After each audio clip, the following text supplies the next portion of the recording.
Good afternoon, good morning, good evening, wherever you are today, and welcome to the sixth of the six series LinkedIn Live session around Ripple leadership. Easy for me to say today.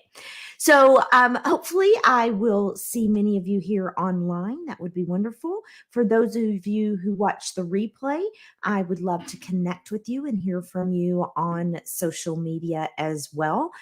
You can catch the replay both on LinkedIn and also on YouTube. So let's have a quick recap. So, in the intro, we talked about our leadership values and how we define leadership for ourselves, what it means to us, what we want our leadership to be. And then we covered the importance of reflecting through strong journaling practices and gaining insights from others, different sources such as performance reviews, assessments, and various forms of feedback. Then we took all of that and put it into an action plan. We got really thoughtful and intentional about the actions that we needed to take in order to build our leadership that we wanted to have. Okay. And then last week, we actually talked about okay, now what do we do? How do we practice? How do we actually get better to develop the habits and behaviors that are the leader that we want to be? And where we want our leadership to go, the leadership behaviors that we think will help us be more successful. So, where I want to take us today is into the last two letters of Ripple, which is the L for lead and the E for evolve. And so I see that we've had some folks join us. Hello, Howard. I am excited to see you on the LinkedIn Live and look forward to any questions or comments you have as we go along. So, everything we've talked about so far ties into the idea of leading yourself in a way that helps you lead others. And so, how do we apply that knowledge? How do we apply what we have learned in order to make sure we are that leader that we want to be? So, you know that as a leader, you are only as successful as the team that you lead. The results that they deliver are a representation of your effectiveness as a team and your leadership. And so I want you to think about this, and I've talked about it in a little bit in some other of the videos. But as the leader, you are the center of the ripple, and it's not always the same depending on what the ripples are. So we've talked about the ripples in the water. What I want to do is bring the ripples into our teams, into our environments that we're in. And so you think about the small ripple on your feet at the beach, which is great when you're on vacation. But are you boring your team? Is it too mundane and too redundant? Are you creating an environment that is, not giving them the ability to have the energy that they want or need to do their best work? Or maybe your ripples are productive and the team is moving forward, but is it sustainable? So, what's kind of going on at that point? They're just kind of hanging out, rolling along, delivering some results. And then there's those big ripples that we talked about, those waves of energy and excitement. Maybe it's around a new project, or the team feels like they're really getting excited about a deliverable that they're coming to the end of. And they are really energized. They're doing their best work. They are excited, and you have them, all impacting things in a different way because they're really loving what they're doing. But again, is that sustainable as well? Do we need some calm in the midst of the excitement? But then we always have to remember the created waves that the big rocks or the tsunami puts out there, those that are disruptive. Maybe it's an acquisition. Maybe you lose a team member. Maybe there's a reorg. All of those different things that are impacting the disruption and the churn in the water is creating chaos, and it's getting in the way of our teams being effective. So I'm sure that you've seen the dysfunction and the frustration and the fighting and all of those things that happen when the water is churning, when the ripples are destructive. And so, what I want you to do is think about where are you as a leader and what ripples are you producing for your team? Do they need some calming or do they need some energy?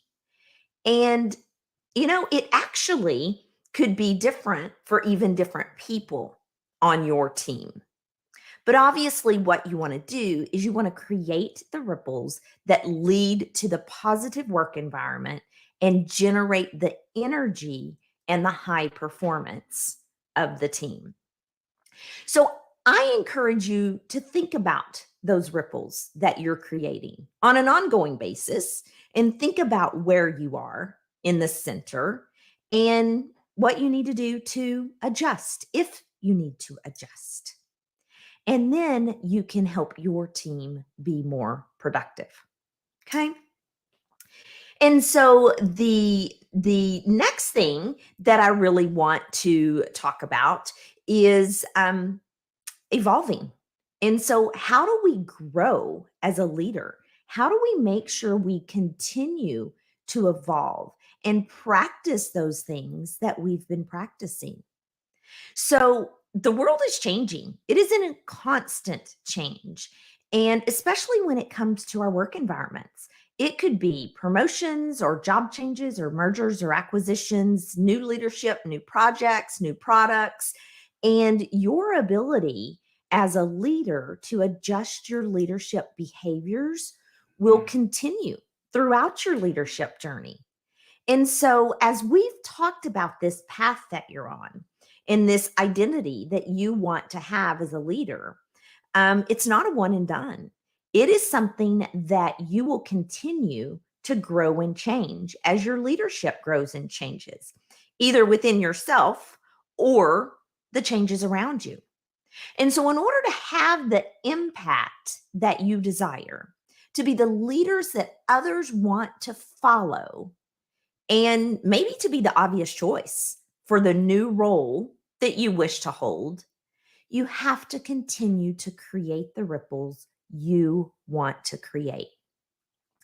So, when you think about evolving, the definition of evolve is to gradually develop, especially from a simple to a more complex form. But I don't want you to think about leadership as complex because sometimes that's a little bit of a negative thought. But it does grow and develop, and things do change, and they could be complex. And so, is your leadership keeping up with those changes that you need them to? And so, as you continue on your journey, think about your action plan more as, maybe a maple tree or something that changes with the seasons, as opposed to a palm tree or a pine tree that remains very static. So, what potential changes might be happening in your work, in the world that you live in, that would require you to adjust your plan? So, we've talked about just over these past 6 weeks, where do you want your leadership journey to be? And you've probably identified those things as you have gone along this journey with me. 6 weeks is not very long. Not a lot of change may happen in 6 weeks. But on the other hand, a lot could happen in 6 weeks. So, this process that I've taken you through is something that you can continue to use on an ongoing basis. And you may have to ramp up, or you may be able to go at a more comfortable pace, depending on what's going on in your leadership. But I want to take you back to another place that we went to probably all the way back to session 2, I think is when we talked about journaling. And so as you talk about your leadership or think about your leadership practice, I want you to continue thinking about the journaling that you've been doing, because that's where we can tell if we are creating the ripples we need to create, leading our team the way we need to lead them, or if we're at a turning point, a new season in our career, and we need to do something a little bit different. So continue using that journal, and that journal will become a practice and a place for you to reflect. It's interesting. And as I was thinking about today's session, actually, it was last night when it happened. I was watching the Yellowstone series, the 1923, I think it is, and that was a while ago. But one of the ladies, an elderly lady, was writing, and a young lady asked her what she was writing, and she said she was writing a letter to her nephew. And she asked why. The young lady asked why. And she said, really, I'm just putting my thoughts down on paper because I need to capture my thoughts and my feelings. And she actually even used the word journaling. And so just know that it is a practice that has gone back for many, many years that can really help us to measure our thoughts, to put our thoughts down on paper, to see our thoughts, and to go to the places that we need to go.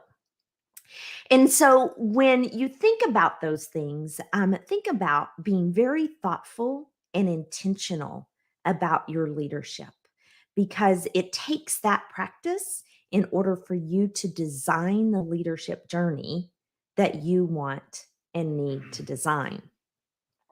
And so I want to look here at Howard's comment, and I appreciate it, the concept of ripple and being able to adjust, continuing the need to evolve my leadership in ever changing environments. You're absolutely right.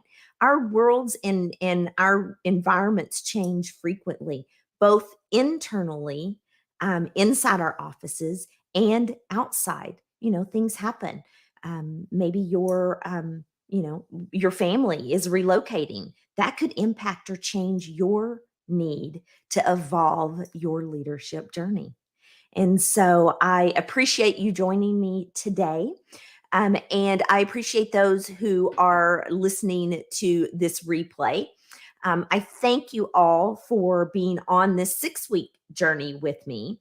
And I look forward to helping more and more leaders design their leadership journey and being the leader that they desire. I look forward to seeing your comments and engaging with you right here on social media. That's all for today. Enjoy your Monday and enjoy your specifically designed leadership. Thank you.